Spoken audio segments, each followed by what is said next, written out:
Acha niwakaribishe wengine waweze kukaribia kwa ajili ya mjadala. Karibu. Asante sana. Kwa majina naitwa Furaha Thomas Nzigaene. Asante mtu wa mada. Mimi napenda nichangie. Karibu. Unajua katika jamii yetu ya sasa, hasa kwa upande wa vijana na upande wa wazazi, kunakuwa na misuguano kati ya mzazi na kati ya mtoto. Changamoto hii kama ulivyoeleza hapo awali inatokana na hawa watu wawili kutojitambua au kutofahamu wajibu wao, kwamba kijana kama kijana anashindwa kujitambua kama kijana afanye nini katika ujana wake. Lakini pia changamoto inakuja kwa mzazi. Mzazi na yeye pia anashindwa kutambua wajibu wake kama mzazi. Kwa hiyo unakuta hawa watu wawili wanaingia katika msuguano. Mtoto kashindwa kujitambua kama yeye, either tuseme tuchukulie mfano kwamba yeye yupo katika stage ya usomaji, labda yupo sekondari au yupo chuo kikuu. Katika kipindi hicho afanye nini ili kuweza kukabiliana na maisha ya baadaye? Si ndio? Anashindwa kujitambua. Mwisho wa siku anaenda chuoni, anaharibikiwa. Lakini unakuta tena na mzazi kwa upande wake anashindwa kufahamu kwamba stage aliyofikia mtoto wake kwamba amsaidieje. Unakuta hawa watu wawili, mtoto anarudi kutoka chuoni, aidha amefeli. Kufeli kwake unaweza kukuta kumechangiwa na mzazi. Akifika nyumbani maelewano hakuna. Sasa hawa watu wawili wanaingia kwenye shida. Kwa mimi naamini kwamba kama vijana tutajitambua na kufuatilia mafundisho, na wazazi pia watayafuatilia na kujua wajibu wao kama wazazi, ina maana sasa hawa watu wawili watarudi pamoja kufahamu kwamba mimi kama kijana katika ujana wangu nifanye nini, na mimi kama mzazi nifanye nini ili kusiwe na mgongano kati ya kijana na mzazi. Hapo tutakuwa tunatengeneza kizazi ambacho kitakuwa ni kizazi cha kujitambua, lakini na wazazi nao watakuwa wanatambua wajibu wao. Asante. Asante sana. Asante sana kwa mchango. Lakini kuna huyu mtu anaitwa Sarafina Barungula. Anasema anaomba kuuliza swali, je, ni nini indicator ya kwamba kijana anajitambua, kwamba kuna viashiria gani ambavyo vinaonyesha huyu kijana anajitambua? Wow.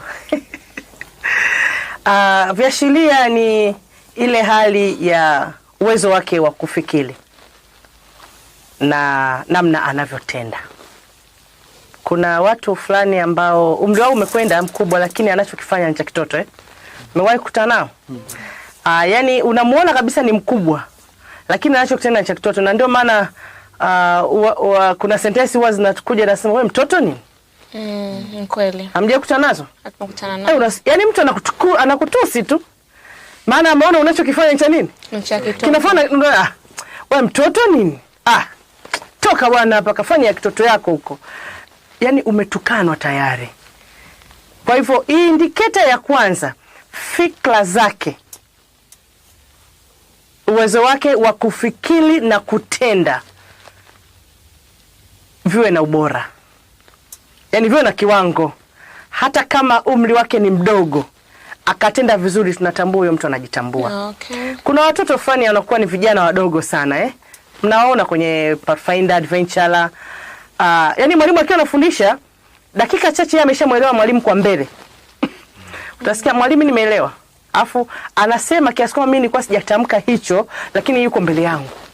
Na baadaye namwachia uongozi wa kumdirect kwamba okay, hebu wasaidie wenzako waelewe. Na nikimwacha sekunde kadhaa nakuta wale wengine wote wameshaelewa.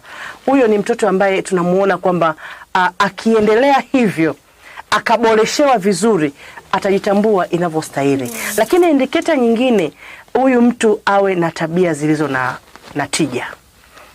Yani muonekano wake, vaa yake, sema ni yule ambaye unaona tu badala kusoma anaenda kuzini. Sawa anafanya ufuska tu bila sababu za msingi na muda ufuska bado. Ila anaanza tu. Alafu unamkuta ni miaka 18 ana watoto wangapi? Halo? Je, huo umri alitakiwa kuwa wapi? Shule. Unafikiri huyo kwa kufanya hivyo atamsaidia mtoto wake ajitambue sawa sawa? Hapana. Ndio maana wanasema hata kizazi cha 3 na cha ngapi? Na huyo akiwa hivyo mkiwafuatilia staili hiyo walio wengi, watoto wao pia wanajikuta nao wamefika level ile na wenyewe wanafanya kama ya baba au ya mama. Kwa hivyo indicator tu ni hizo ya kwamba yeye mwenyewe, ndio tukasema mtu binafsi na maisha yake. Pata utulivu wa kutosha. Alafu mengine yote yanafanyika kwa uweledi, tena kwa usahihi. Na utajikuta hapo mbele tutakapoendelea na vipindi utangamua tu vizuri kama napaswa kujitambua au mimi najitambua au hapana. Tutakapokuwa tunaendelea kwenye vipindi Jessica utaelewa hiki ambacho tunazungumza sasa. Amina sana. Basi ni kwa namna hiyo tumezidi kusonga na kipindi chetu kizuri kabisa, na natumaini ya kwamba kila mmoja amezidi kubarikiwa. Sasa tukiwa tunaelekea hitimisho, nialike mtu yoyote ambaye ana neno la mwisho kabla hatajarudi kwa mama hapa kuhitimisha. Kama kuna mtu ana neno lolote au jambo lolote, basi karibu. Asante.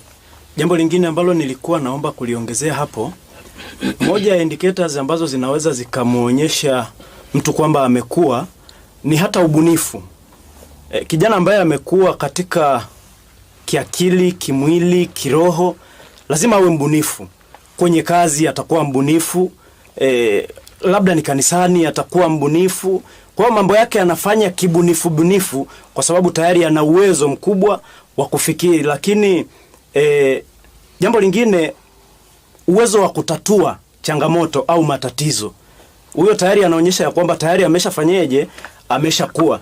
Lakini jambo lingine nilokuwa niliongezea hapo kwenye study za mahusiano, sisi vijana wengi tuliopo sasa hivi, naweza nikasema ya kwamba tumeathiriwa na elimu ambayo wengi tumepita katika elimu hizo. Eza ni wanavyuo, tunapotoka chuoni, jamii inategemea tukirudi itupokee kama wasomi. Yes. Lakini ule usomi tunaubadilisha, unakuwa badala ya usomi unakuwa ni ujinga. Ndio maana jamii kituona inasema hawa tayari wamerudi kutoka wapi? Kutoka vyuoni. Lakini jambo lingine la pili, wazazi wanaowalea vijana au wanaotulea sisi vijana tayari nao wameshaingia kwenye tamaduni kutoka kule nje. Naweza nikasema tamaduni za kizungu. Wameyatoa yale maisha ya kizungu wakaeleta kwenye jamii yetu. Kwa sababu katika jamii, kila jamii ina tamaduni yake. Kwa hiyo katika jamii, tuseme sisi wa Tanzania tuna tamaduni zetu. Kwa hiyo badala ya kuishi zile tamaduni za Kitanzania, tumetoa tamaduni za kule nje zikaja katika maisha yetu ya Kitanzania. Ndivyo unavyokuja sasa unakuta vijana tunapata shida kwa sababu kule nje wenzetu huenda wanavaa vimini, huenda wanavaa suruali. Kwa hiyo tunazileta na sisi kwenye jamii yetu ambao ni wa Tanzania hatuvai vimini, hatuvai suruali, wakati kuna vitu vingine hatufanyi. Kwa hiyo vile vinatupelekea katika nini? Katika kufanya ngono. Ukienda katika nchi za wenzetu, swala hili la ngono au kuangalia hizi picha za pornography kwao ni kawaida. Lakini vipi kuhusiana na sisi tamaduni zetu za Kitanzania? Ni jambo ambalo halimpendezi Mungu. Kwa hiyo tujaribu kuzibadilisha zile tamaduni ambazo tumezitoa kule nje. Tuone ya kwamba sisi ni wa Tanzania na zile ni jamii za wenzetu. Asante. Asante sana kaka Paul. Kama kuna mtu mwingine pia. Amina sana. Nirudi kwako madam sasa. Unawaambia nini wale ambao wanatutazama wakati huu? Lakini pia tuende moja kwa moja ili tuweze kuhitimisha kipindi chetu katika sehemu hii ya kwanza. Asante sana Jessica. Ninacho kwenda kukitamka kwenu wasikilizaji na watazamaji. Katika hali ya maisha tulionayo kama vijana ndani ya mahusiano, kubali kujiamini. Jiamini mtu mwenye binafsi na maisha yako. Hivyo ulivyojiamini. Wala usidharau utu wako. Ukidharau utu wako ina maana hata mtu mwingine unamwalika kudharau. Ila ukijiamini wewe mwenyewe ulivyo, haijalishi ni mkubwa kiasi gani, haijalishi ni mdogo kiasi gani, haijalishi umepitwa na wakati kiasi gani, lakini jiamini. Study hii ya kujiamini itakusaidia wewe kujitambua vizuri. Maana utaweza kusimama katikati ya watu na kuzungumza. Utaweza kusimama mbele za watu na kuwasaidia kama umeona changamoto. Maana unajiamini.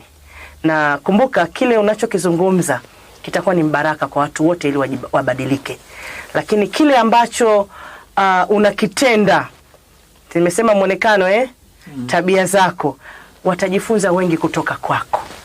Angalizo ni kwamba usifanye kile ambacho kitakuwa ni laana na utawapotosha watu, ila tenda ambacho kitakuwa ni mbaraka kwa jamii.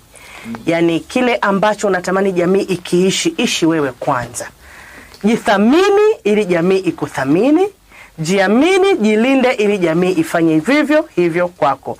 Na kwa kufanya hivyo, ina maana utakuwa umelisaidia jamii nzima ya Wakristo na dunia nzima, hata ulimwengu. Maana watakumlika kwa jicho fulani hivi na tochi ambazo zisizokuwa na idadi, alafu utaonekana ni wa thamani sana. Hivyo nakualika kama kijana, karibu katika maisha ya kujitambua ili wewe wa thamani ndani ya maisha yako.